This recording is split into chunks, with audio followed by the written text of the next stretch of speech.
Olha aí, mais uma vez o petróleo subindo quase 10%, agora está subindo 9 e pouco por cento agora há pouco, então não sei quanto está nesse exato momento, mas até antes de começar o vídeo estava organizando as coisas, estava subindo 9 e pouco por cento, né, agora às 17 horas. Então o mercado com muita volatilidade, o que é muito bom por algumas coisas, muito ruim para quem está posicionado contra isso.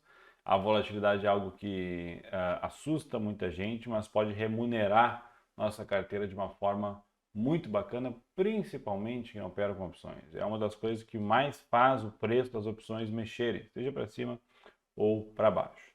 Né? Então, hoje, um dia que o petróleo está subindo bastante, questões da guerra da Rússia, de novo, lá, né? Rússia e Ucrânia, os conflitos entre eles e cada vez mais burocracia envolvida, difícil de se aquietarem.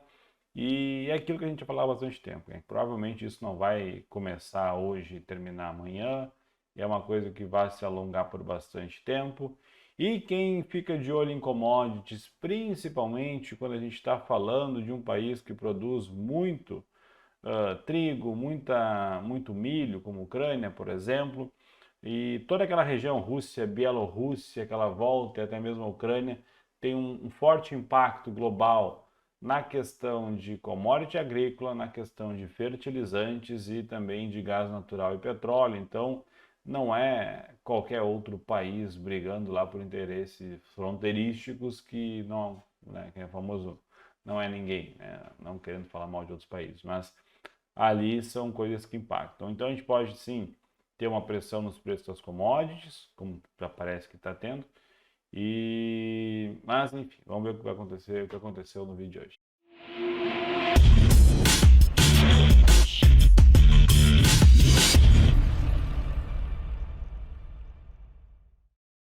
Buenas, pessoal, tudo bem? Vamos para mais um relatório diário do milho. Então, hoje, quinta-feira, dia 17 de março de 2022, agora são 17 horas e 46 minutos. Se você é novo aqui no canal, considere se inscrever aqui embaixo, ativa o sininho, notificação, para receber os vídeos sempre de forma rápida. Use comentários, envie suas dúvidas, sugestões, isso é muito bacana. Faça com que o canal cresça, né, e mais pessoas sejam atingidas, mais pessoas chegam até o canal. Se você chegar até aqui, provavelmente é porque alguém indicou, ou porque alguém curtiu e comentou, e isso fez com que o YouTube ranqueasse o vídeo de forma interessante lá.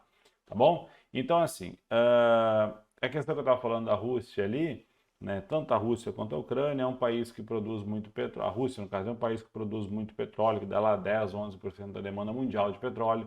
Gás natural, então nem se fala. A Europa inteira basicamente depende deles.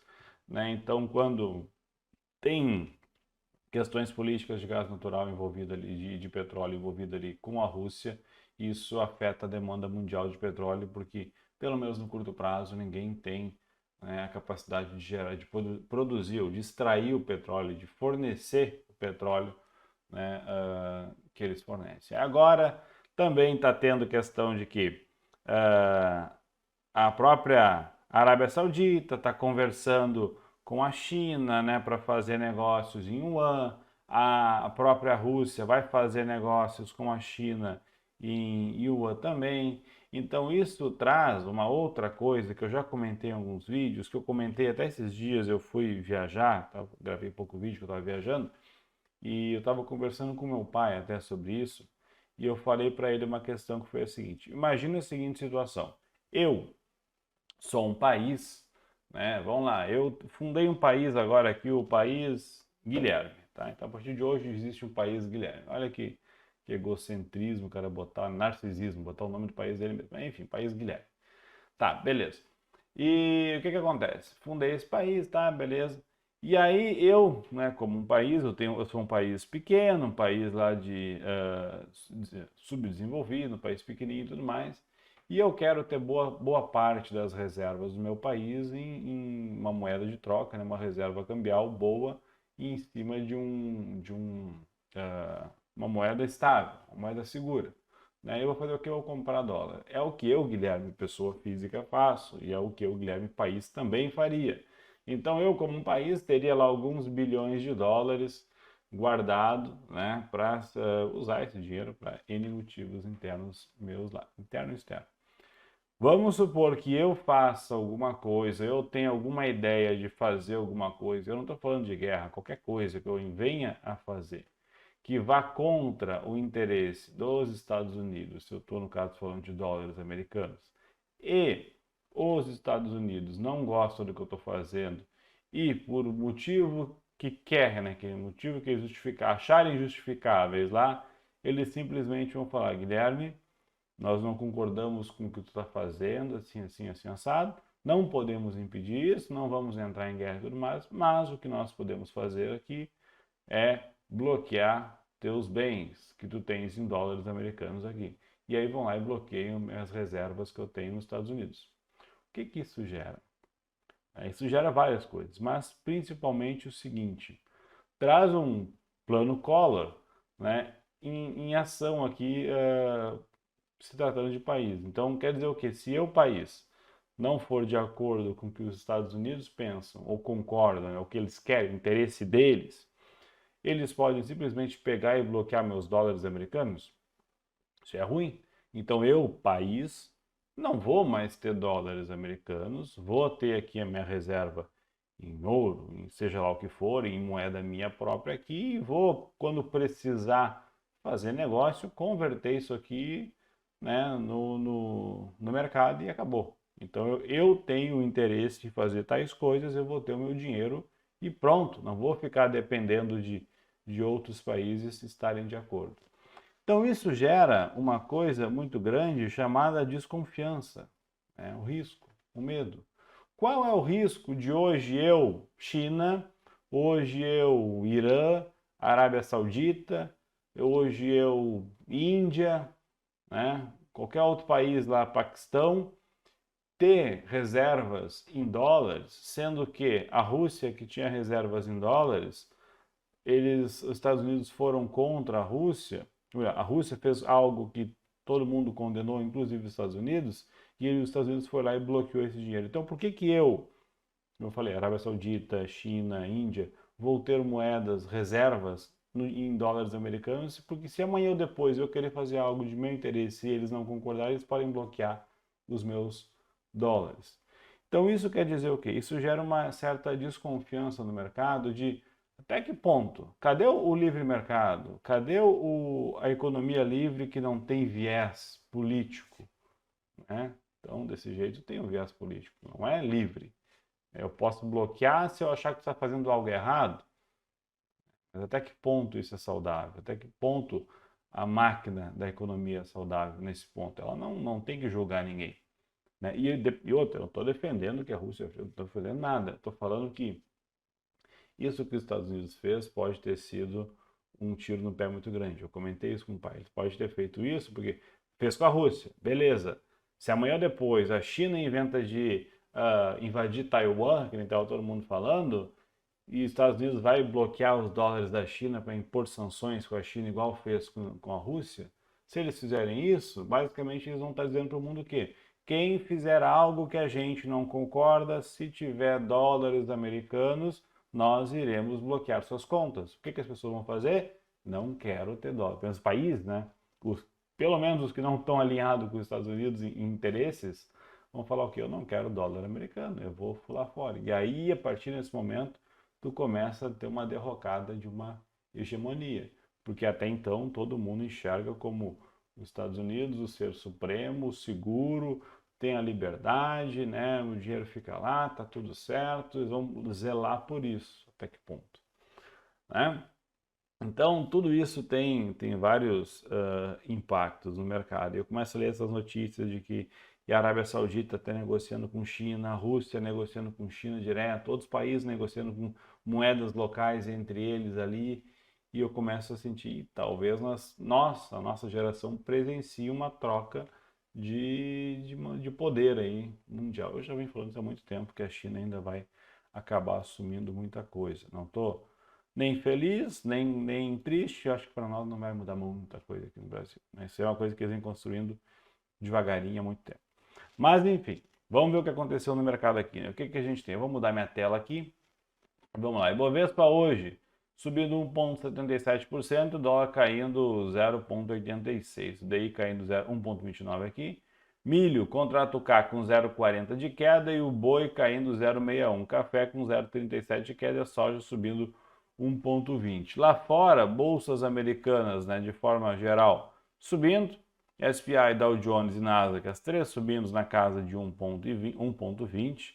Mercado emergente caindo 0,5%. Bolsas da Europa, operando no campo misto com Itália e Alemanha que caindo 0,36, Alemanha 0,66 Itália.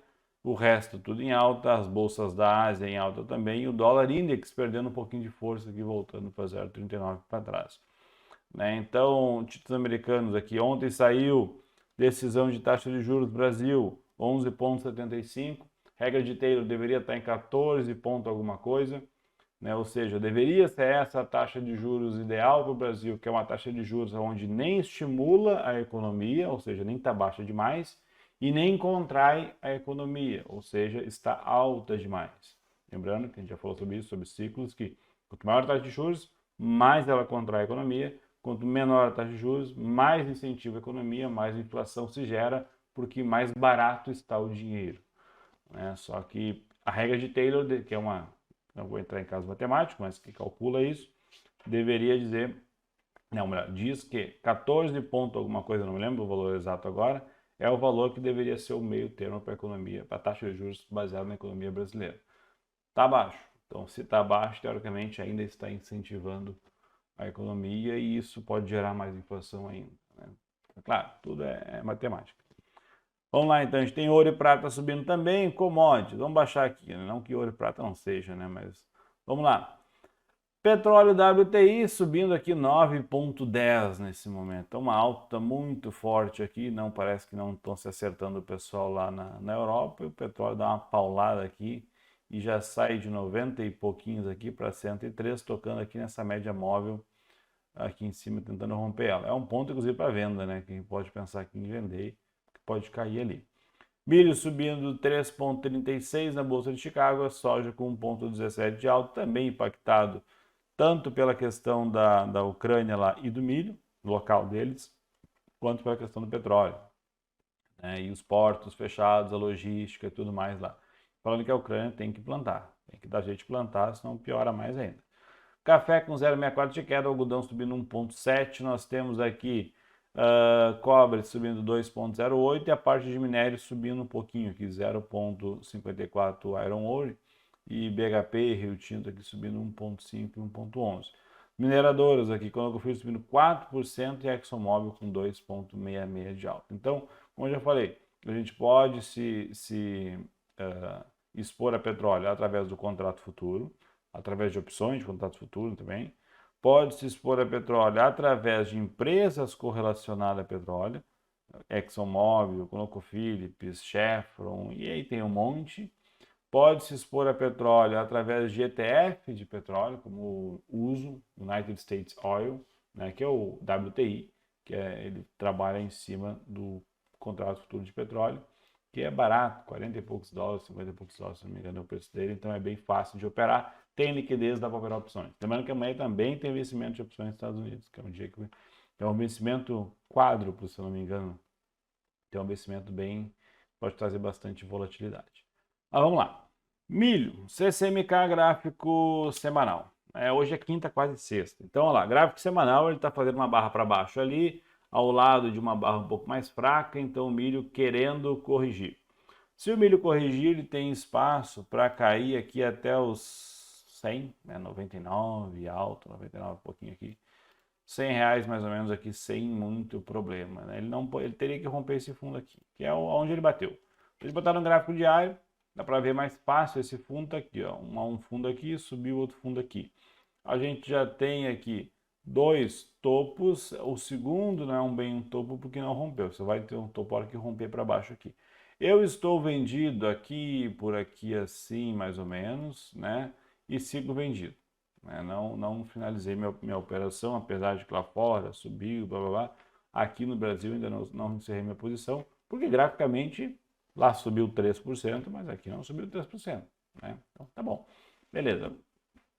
Sigo vendido e vamos ver até onde vai. Se cair mais, eu vou continuar vendido. Se subir, eu vou ver o que eu vou fazer. Talvez aumente a mão, com o stop mais em cima, talvez pule fora, não sei. Mas se continuar caindo, estou vendido. Por que que eu vendi milho aqui nesse ponto? Simples.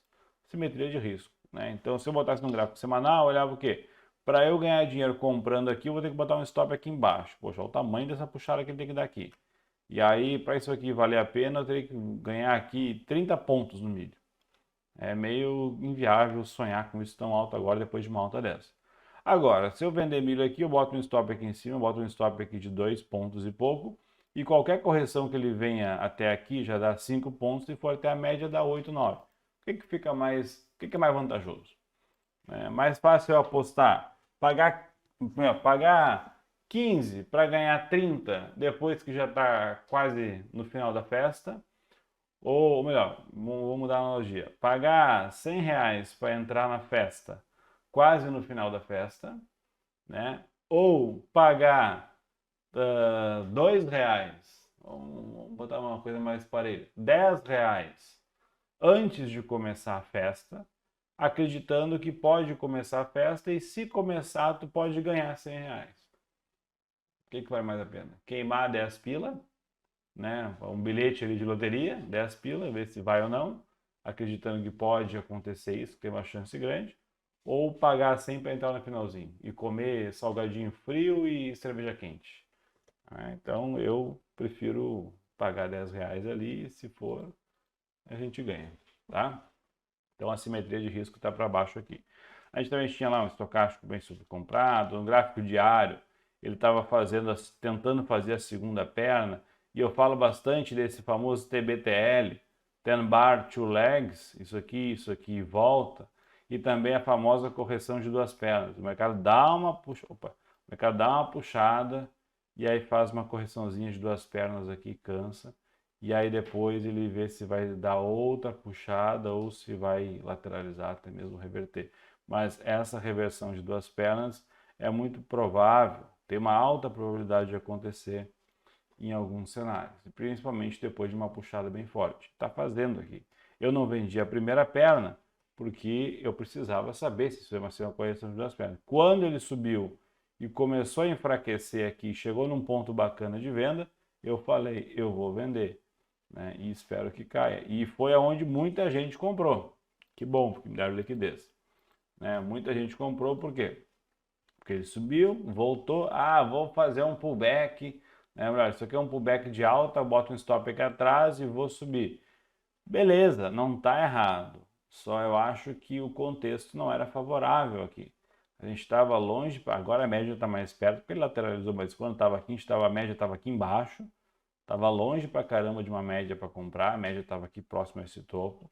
Num gráfico semanal, estava tentando comprar aqui em cima, também é algo que no meu ponto de vista não era muito inteligente, mas tudo bem, a gente nunca sabe, vale.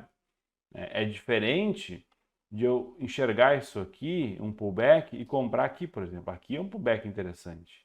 Aqui eu estou próximo de um fundo, se eu tirar um zoom, tem muito para ele testar topo, né? Inclusive aqui, eu me lembro, não sei se foi nessa ou foi nessa, mas numa dessas duas eu vendi.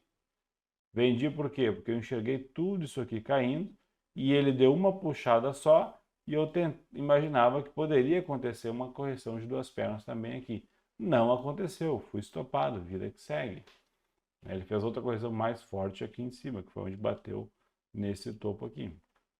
Tá bom? Aqui eu fiz a mesma operação que eu fiz aqui embaixo, por enquanto está dando um lucro pequeno, mas está dando lucro. Então é isso que eu digo.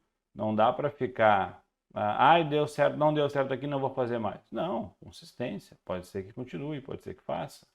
Né? Aqui ele fez uma correção, aqui ele subiu, aqui ele fez uma correção de duas pernas. Então ele caiu aqui, 4 pontos, aqui o milho caiu aqui mais um pouco, 6 pontos e pouco, e foi embora.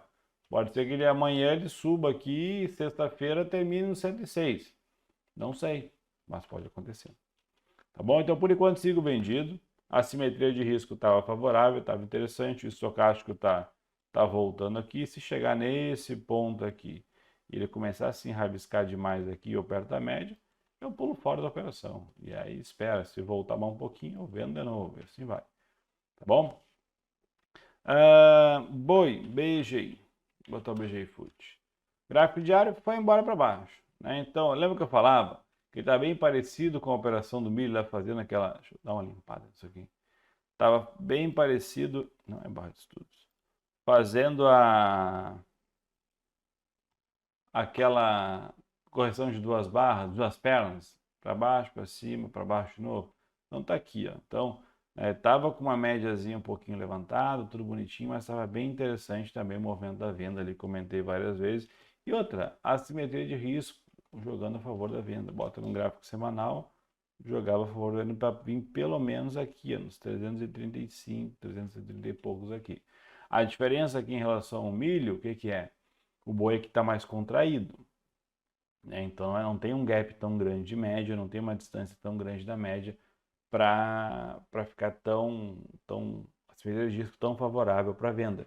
Então, para valer a pena aqui, teria que vender alto, teria que vender aqui nos 345, 346, 48, essa região aqui. Porque daqui, vender aqui, vender no fundo de ontem, já não é uma boa venda. Porque beleza, ele pode vir até aqui embaixo, né? Mas só que ele pode chegar até aqui em cima de novo. E repare que a distância daqui até aqui é quase a mesma. Então, ainda assim, é uma operação que pode ser vendida, pode ser lucrativa, ok, show de bola.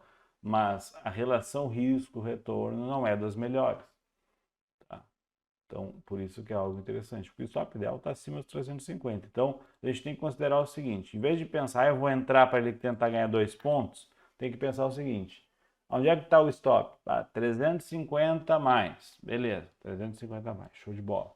Aonde que eu tenho que entrar, né, para valer a pena uma operação com stop no 350. Então, primeiro bota um stop aqui. Depois pensa, vou botar uma entrada aqui, né, vai dar uns 3 pontos de stop aqui, isso dá 3 vezes 990 pila por contrato. Tá bom. Se ele cair e chegar aqui, dá ali uns 2 para 1, quase 3 para 1, tá interessante.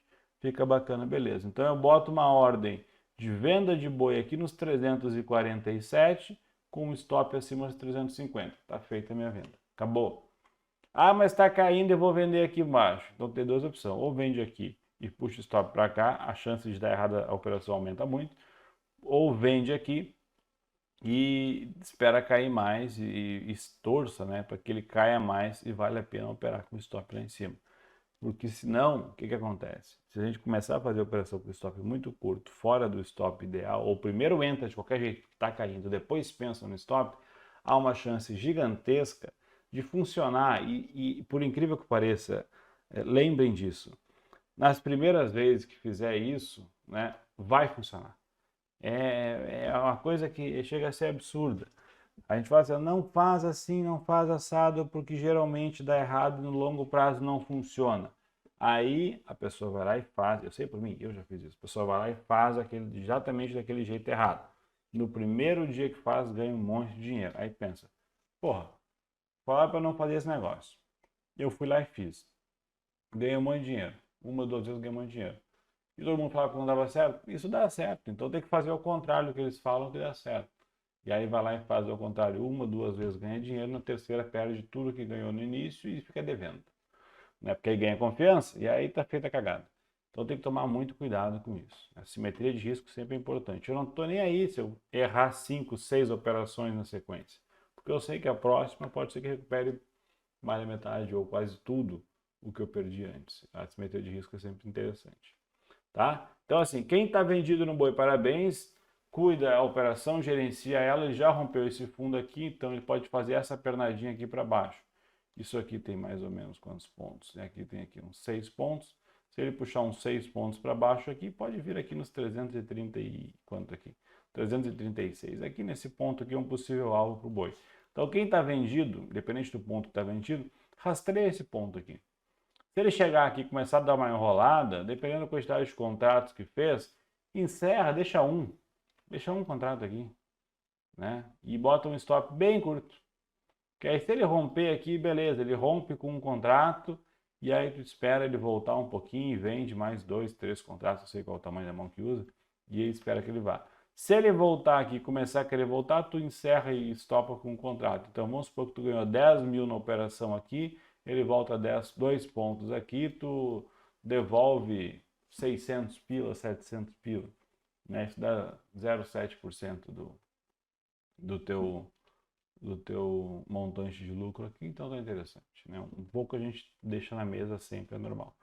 Quem está comprado está complicado, deveria ter saído quando ele rompeu esse fundo junto com a média, né? E o stop abaixo disso tem um aqui, mas tem muita relevância, o stop dela seria aqui embaixo, abaixo desse fundo, não no tique do fundo, um pouco abaixo do fundo. Observa isso, ó. Ele tem uma barra aqui, passa um pouquinho e volta. Testa o fundo, volta. Chega perto, volta. Fura o fundo anterior, volta. Então pega como referência que ele faz, claro, tem vezes que ele faz pavio grande, né? Mas pega como referência o tamanho dos fundos que ele fura e volta às vezes e deixa uma folguinha lá. Sempre deixa uma folga. Tá bom? Ó, o estocástico também sobrevendido aqui. Então cuidado com isso também. Café. Ontem subiu, hoje caindo um pouquinho ali. Então, assim, a tendência aqui, né, continua nesse curtíssimo prazo de baixa. A tendência no semanal, né, continua de alta e passando por uma correção. Quando é que essa tendência de alta no semanal vai se tornar uma tendência de baixa? Quando o café fizer um topo e fizer um fundo aqui. Aí a gente pode enxergar isso aqui como uma possível reversão de tendência. Infelizmente, tendência, principalmente em ativo que demora a reverter, como commodity, na maioria das vezes, quando a gente percebe essa tendência, demora um pouco. Né? Então, pega essa queda aqui. Veio caindo aqui muito tempo. E aí vai, sobe, faz um fundo duplo, sobe. Então, aqui ele estava caindo. Ele começou a subir aqui, que dia foi isso aqui? Mais ou menos aqui, junho, né? 20 de junho de 2020. Começou a subir. Aí voltou. Aí aqui começou a subir em 26 de outubro de 2020. Então, de junho a outubro. Junho, julho, agosto, setembro, outubro. Ficou 4 meses aqui, vai e volta para esse próximo lugar. Depois começou a subir e fechou o ano aqui de 2020 aqui em cima, 28 de dezembro. Ou seja, de junho de 2020 a dezembro, dá para colocar aí, vamos arredondar 6 meses, a tendência de baixa do café não tinha sido quebrada. Ele ainda estava numa tendência de baixa, dava até para puxar uma linha aqui, quem quisesse, ó, poderia puxar uma linha, algo do tipo, aqui assim, ó, tá dentro de uma tendência de baixa ainda. Tá? Então a gente teve 6 meses aqui um café fazendo um fundo sem sair da tendência de baixa.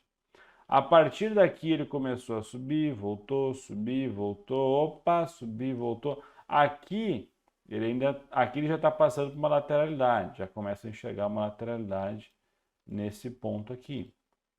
A gente começa a enxergar que ele está ficando lateral aqui. Então, opa, ele vinha numa tendência de baixo, está lateralizando. Quando ele começa a subir aqui em cima, rompe, volta e vai embora, aí a gente enxerga que beleza, pode ser que esteja se criando uma tendência de alta nesse período aqui. Tá bom, eu aceito que é uma tendência de alta. Mas repare no seguinte, o café literalmente terminou a tendência de baixo, vamos dizer assim, em junho de 2020. A gente enxergou que estava se criando uma tendência de alta um pouco mais interessante, uma reversão aqui, mais ou menos em junho de 2021. Então, essa janela daqui até aqui deu um ano. Um ano, tá? Um ano, operando gráfico semanal, um ano, para o café reverter a tendência, a gente enxergar, ok, reverteu a tendência. Ah, mas era dezembro de 2020, eu já falava que a tendência havia sido revertida. Não, ela estava dentro aqui, né? Então, beleza. Quem falava aqui, falava porque queria, né, pegar ali o olho do mosquito. Mas a gente só pôde confirmar isso mais adiante. Infelizmente, tendência é assim. Demora para ser confirmada. Tanto que começou e tanto quando terminou. Imagina, quem estava acreditando na tendência de baixo no café, aqui ponto de venda, aqui ponto de venda, aqui ponto de venda, aqui ponto de venda. Opa, está lateralizando, então vamos vender.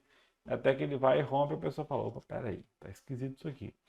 Então imagina, quem estava operando café aqui na venda esse tempo todo, isso aqui era parte de venda. Ele subiu, voltou aqui atrás também várias vezes, então não faz diferença nenhuma. Tá bom? Por que eu falo isso então? Porque que não esperem, né, que o café está subindo aqui nesse período e agora reverteu a tendência. Poxa vida, eu acabei de falar que ele ficou um ano para a gente ter uma ideia mais certeira que reverteu, e nós estamos aqui há quantos dias aqui? 20 dias. É tentar ser muito precoce, é tentar acertar o olho do mosquito, é tentar acertar essas barras aqui, né? Aqui a gente compra não porque reverteu a tendência. Aqui a gente compra porque tem um estocástico lá embaixo, que está num fundo histórico, que está lateralizando. Beleza, vou comprar aqui para sair na média, vou comprar aqui para sair nessa barra aqui, ó, que foi uma barra de venda, vou comprar aqui para sair nesse topo aqui dessa LTB, mas né, eu vou comprar aqui para sair aqui. Ninguém pensava isso, tá bom? Então, assim, ele ainda está dentro da tendência de alta no gráfico semanal, passando por uma correção profunda, mas está passando por uma correção profunda. Agora, não entendam isso como, beleza, eu estou comprado, tomando aqui 50 mil reais de prejuízo, mas aí o Guilherme falou que está dentro da tendência de alta, então ele vai voltar a subir, e o que eu vou fazer é comprar mais 50 mil reais para baixar o meu preço médio mais para baixo, e quando ele subir lá, eu vou ganhar um caminhão de dinheiro e vou comprar uma casa na praia. Não é assim que funciona. Não é assim. Você pode cair e fazer isso aqui. O que eu vou dizer? É, caiu, né? Então, eu não sei o que vai acontecer na próxima barra aqui. Quem dirá 6 meses para frente. Tá? Então, assim, tenham cautela. Quem está comprado, já falei semana passada, retrasada aqui, se perdesse esse fundo aqui junto dessa média e tudo mais, tinha espaço para ele corrigir um pouco mais. Se a gente botar num gráfico mensal, tem espaço para corrigir bem mais. Então, tenha um pouco de cautela quanto a isso, quem está comprado. Quem está vendido, espera que tenha vendido bem e lá em cima. E aí é só administrar. É ficar administrando, né? E vai puxando o stop para baixo, vai ficando de olho. Todo dia que abre, dá uma olhada. Todo dia que antes de fechar, dá uma olhada, vê que ponto tá, vai ajustando. Não sai, quem está vendido não sai na primeira barra de reversão, que nem aconteceu aqui, porque sempre terá barras de reversão de uma pequena tendência, barras bonitas e fortes, e isso muitas vezes é armadilha. Então, muito cuidado, né? Pega toda essa tendência de alta. Quantas barras pretas tiveram aqui? Quanta gente pode ter entrado vendido aqui? Ah, agora vai romper, agora vai reverter.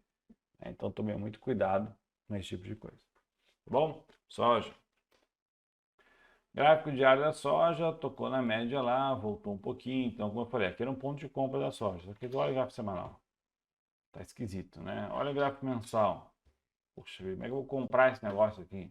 Eu vou comprar soja nos preços mais altos aqui no Brasil, aqui no Profit, pelo menos. Eu vou comprar soja aqui? Não. Aqui eu vendo. Então, se eu fosse produtor, eu não planto soja. Se eu fosse produtor de soja, eu ia estar de olho para fazer hedge nesse ponto, né, com o preço da soja nesse preço. Eu ia estar de olho para vender, né? Eu ia estar de olho nisso, porque o pessoal tem mania disso. Cai, aí cai um monte, né? A soja vai lá e pum, afunda. O que que as pessoas fazem? Vendem com medo que caia mais. Aí o negócio, pum, sobe logo depois. Aí quando está subindo, subindo, subindo, subindo, subindo sem parar, o que que a pessoa faz? Não vende. Por quê? Porque quer que suba mais. Então o negócio veio aqui, subiu 120% em 500 dias, 2 anos aqui, ninguém vende. Não, subiu demais, tá? Agora eu vou segurar porque já subiu 500%, então vai subir mais 500%. Aí vai lá e toma uma correção aqui de 20, 30% aqui, ó, de 20% vem aqui na média, aí se apavora e vende aqui embaixo. Aí vendeu 30% abaixo do que poderia vender. Não é assim que costuma ser feito bons negócios. Tá? Tome muito cuidado com isso. Então, assim, gráfico diário da soja, está dentro da tendência de alta, tocando na média, ponto para compra aqui, com stop abaixo da média aqui. Se ele não desenvolver, como parece que não está desenvolvendo, pode fazer a mesma coisa que o milho fez. Pegar aqui, ó, tchum, voltar para baixo aqui, rompe aqui, briga aqui, e se passar, vai embora e pode pegar um semanal e vir aqui nesse ponto aqui nos 32. É isso, acabou o fim de papo. Dólar. Gráfico semanal do dólar. Deixa eu limpar isso aqui. Opções de estudos, excluir estudos, sim. Vamos lá. Semanal do dólar, como é que nós estamos, né? Testando o fundo aqui, 5 pila e 6, tentou subir, voltou. Gráfico diário do dólar. O que que eu falei? O que que eu falei na quarta-feira, terça-feira? O que que era aqui? Ponto de venda de dólar. Né? Comentei, eu fiz um day trade aqui. Eu não carreguei para o swing trade, não quis carregar para o swing trade. Tá lá, 100 pontos. Né? Então, era o ponto de venda de dólar ali, assim como foi o ponto de venda de dólar aqui embaixo. Ok, eu falei o que? Ponto de venda de dólar nessa barra aqui, dia 14, que foi. Que dia foi dia 14? Hoje é quinta, segunda-feira. É, né? É, ó. Segunda-feira eu falei dessa barra. Ah, pode ter vendido aqui. Ainda comentei na terça-feira. Ah, ainda bem que eu não vendi o dólar lá, porque estava subindo com bastante força. Subiu 30 pontos aqui.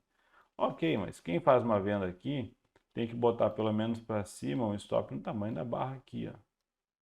Bota um stop ideal aqui, ó. Pum. Ou melhor ainda, já que tem uma barra aqui, poderia ter botado em cima dessa barra aqui. Onde ficaria um gerenciamento de risco um pouco mais complicado. Mas botar aqui era um stop ideal. Imagina, bota uma venda aqui, foi onde eu fiz o meu day trade, e o stop lá em cima. Estaria ganhando mais do que 1 para 1 já. E se ele vir aqui testar o fundo, já dá aí 1,7, 1,8 para 1. Se romper o fundo e for a 4 e pouco, eu sigo vendido até a hora que eu encher o saco. Né? Ou até a hora que o dólar começar a enfraquecer lá embaixo. Então é ponto de venda ali. Muita gente, vai subir, vai subir. Comentei várias vezes esse ponto de venda de dólar aqui. Tá? Semanal, está indo lá para baixo, bastante queda, gráfico caindo. Ainda não chegou o ponto, né? Ainda não chegou o momento, na verdade, não consigo fazer uma linha reta aqui, não tem jeito. Ainda não chegou o momento em que a gente vai comprar dólar aqui para se expor um pouco mais para cima. Não chegou, estou falando desse trade de dólar há semanas. Né? Ainda não foi. Peguei uma subidinha aqui, uma descidinha lá, day trade, coisa. Mas de swing trade mesmo, a única puxada que eu consegui boa foi aqui, período pré-guerra, que eu comprei dólar um dia antes da guerra, no outro dia, abril de manhã, né, de madrugada, Rússia invade a Ucrânia, o dólar abrindo com um gap gigantesco de alta. Mas aí é claro, tem toda a questão de momento gráfico, estava bom, a simetria de risco muito boa. Beleza. Outra, sorte. Vamos dizer que não. Né? Foi destino. Eu previ o futuro. Eu liguei para o Putin, perguntei para ele que dia que ele ia invadir. Se eu soubesse da resposta, em vez de ter comprado um contratinho de dólar, eu tinha comprado uns 200. Né? E tirava lá um mês de férias na Islândia depois, bem tranquilo lá. Tá bom? Então, próximo ponto, testar aqui embaixo. Vamos ver o que vai acontecer. Se subir a partir daqui ou cair. Por enquanto, não tem muito o que fazer. Quem está vendido e pegou a venda aqui, stop, bota atrás desse topo e espera chegar até aqui embaixo. Se chegar até aqui embaixo, começar a enfraquecer, considera encerrar um pouco da operação. Se continuar caindo, aí carrega o stop e vai embora. E o nosso Ibovespa, deixa eu ver se meu chimarrão está frio. Tá lá, né? O petróleo sobe 10% e o Ibovespa vai embora junto. É o RED mundial aí de, de, de guerra, né? Então, deixa eu dar uma limpada aqui. Estudos.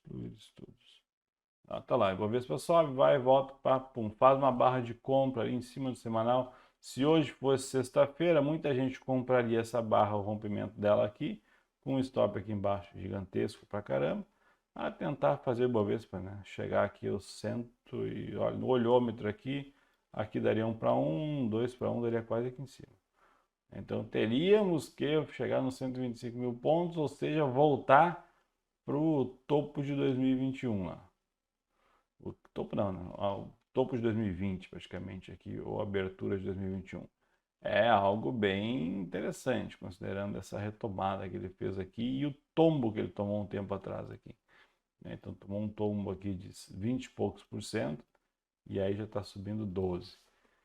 Então assim, o gráfico semanal está enrolado lá. No gráfico diário, o que a gente tem aqui? Né? Bastante barra de venda, poucas barras verdes para cima, com muita amplitude e muita volatilidade para os dois lados. Tinha um estocástico sobrevendido lá embaixo também.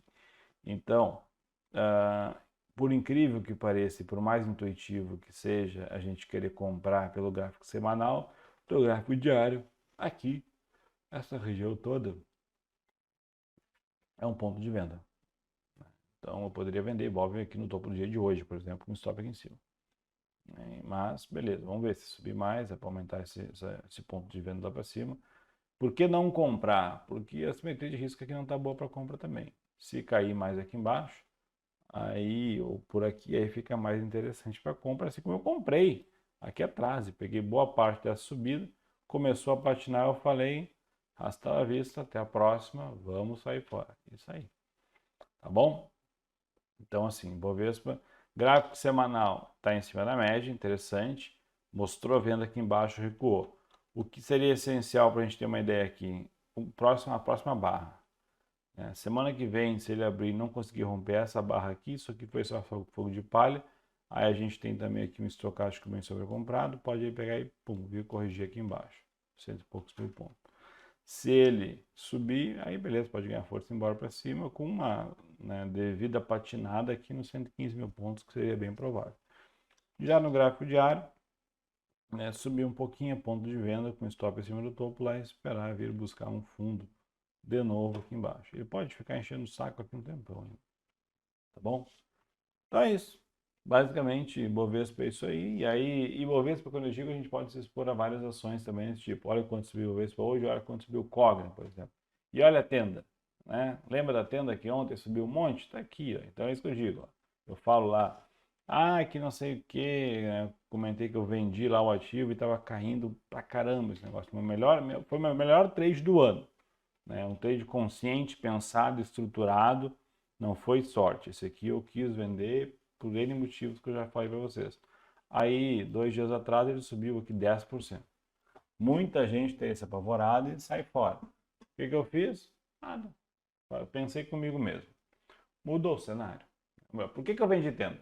Eu vendi tenda porque a taxa de juros estava começando a aumentar.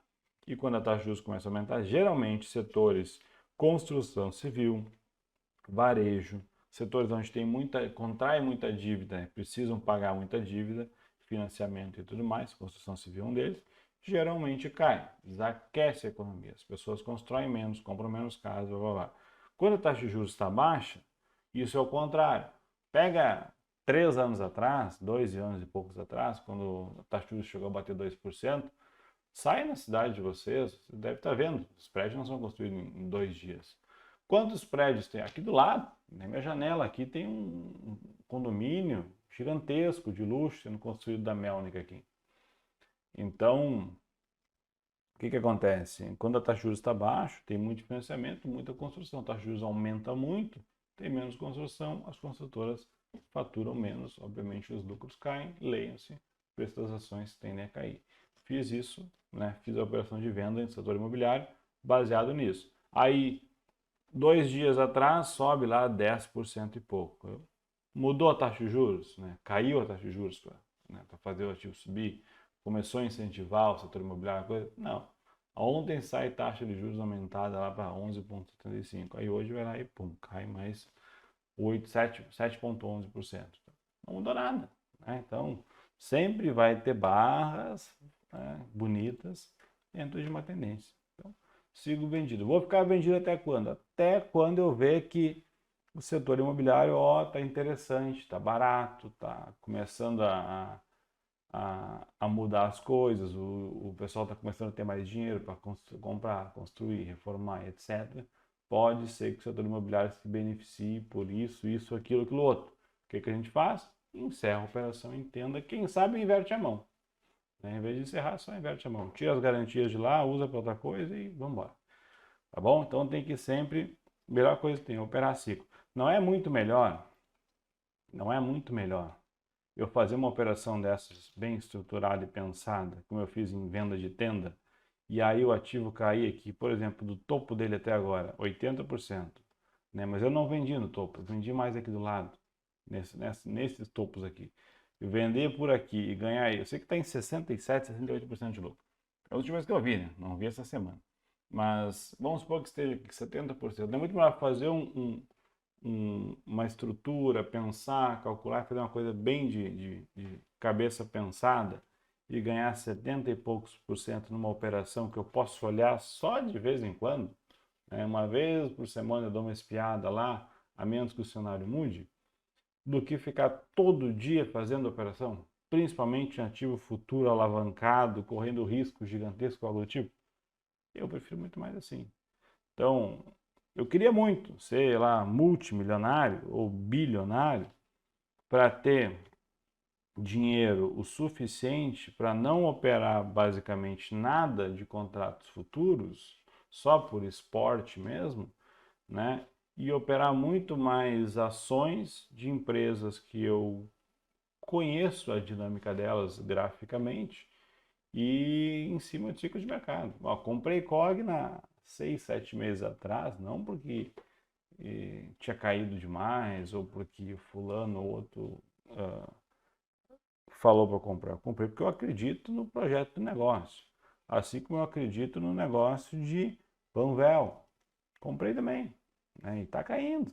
Né? Cogna estava lá embaixo, nem vi mais, mas está aqui. Semanal está nas mínimas. Eu comprei a 2 e pouco aqui, dá para comprar de novo aqui se eu quisesse. Eu lanço put, eu lancei put a quase 2 pila, não pegou. Ainda está em aberto, ainda está com prêmio. É um ponto de compra. Panvel, outra que sofreu pra caramba, tá lá embaixo também. Comprei aqui embaixo nessas caídas aqui, subiu, voltou tudo, cheguei a ficar negativo, mas eu acredito no negócio de Panvel. Eu já olhei, então muita gente compra por muita empresa, como eu falei esse dia de Magalu e tudo mais, porque ouviu na internet, porque o fulano falou, porque o ciclano falou, porque está na moda, mas se quer abrir o site de RI da empresa. Você quer ler um relatório, olhou como é que é, quais os resultados da empresa, quais as projeções futuras. Você quer fez isso. Só olhou assim, empresa interessante, o cara aquele que eu gosto está comprado e eu vou comprar também. Mas não sabe o que ele está comprado, nem quando que ele comprou, nem por que ele comprou e nem aquela compra representa em relação ao portfólio. Eu posso chegar e falar para você, ó, eu comprei R$ 1 milhão em Panvel. E aí, isso aqui quer dizer o quê? Se eu comprar R$ 1 milhão em Panvel, para mim é muito dinheiro. Agora, se o Barsi comprar R$ 1 milhão em Panvel, é pouquíssimo para ele. Se o Warren Buffett comprar R$ 1 milhão em Panvel, é muito pouco para ele. Então, o que o Barsi, o Warren Buffett, o Jorge Paulo Lemann, esses caras estão gastando aqui em Panvel, comprando 1 milhão, né, é basicamente o que eu gastaria, né, obviamente chutando aqui, mas gastaria lá comprando uma coisa de menos de R$ 1.000, que eu compraria R$ 1.000 de Panvel. Então, levem muito em conta isso. Ah, o fulano comprou 5 milhões de reais em ação, né, de Cogna. Tá, mas 5 milhões de reais, qual é o tamanho do portfólio dele? É 5 milhões? É 10 milhões? Pô, ele comprou metade do portfólio, comprou um pouquinho, ou ele comprou 0,1% do portfólio? Eu tenho ação na Magazine Luiza. Tem.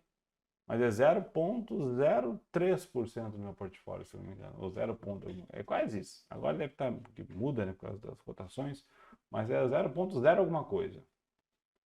Né? Eu falo, tô comprado em Magazine Luiza. Ah, mas tá perdendo um monte. 0,03% do meu portfólio.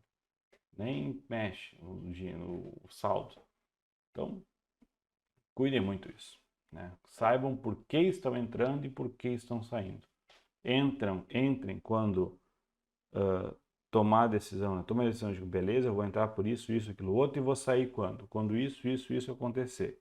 E quando isso não acontecer, não saem. Anotem, escrevam, tem um diário de trade muito importante e sempre que ficar em dúvida, volte lá. E se tomar um tufo na operação, estiver perdendo 30%, 40%, abre o negócio lá e leiam por que vocês entraram. Aí vão ver se estava certo ou não, ou se entraram por besteira. Ah, entrei porque o Thiago Negro comprou. E aí? Vai ligar para ele e falar, ô primo, tô perdendo aqui, me transfere aí o que eu perdi? Não vai transferir. Não falando mal do Thiago Negro, eu ando assim no Finclass, é muito bacana, muito bom. Mas tem um exemplo que eu quero que todo mundo conhece. Bom, até mais.